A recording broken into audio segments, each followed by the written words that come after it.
La gestion du foncier est une source de conflit entre la société traditionnelle et les pouvoirs publics. Nous vivons des problèmes quant à la gestion du foncier parce que nos lois traditionnelles, nos coutumes, nos us et coutumes ne s'accordent pas toujours avec le volet juridique.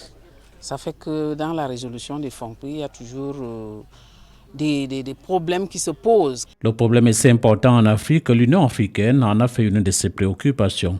Le foncier aujourd'hui, plus qu'hier, est devenu un élément incontournable du développement. Nous ne pouvons pas envisager le développement durable si les groupes, peu importe groupes intérieurs ou investisseurs étrangers, si chacun de ces acteurs ne peut véritablement être sûr de la pérennité de son investissement, il ne viendra pas.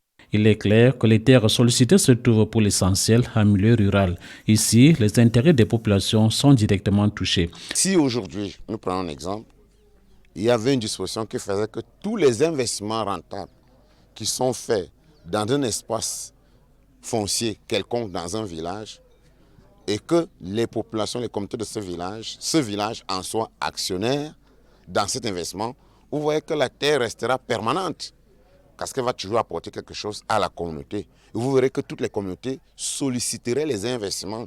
C'est dans cette optique que sont pris en compte les points de vue des chefs traditionnels dans l'élaboration de la nouvelle loi foncière. Nous attendons que la balle soit remise au centre pour voir comment est-ce que les deux processus administratifs et traditionnels peuvent se mettre ensemble et accompagner le développement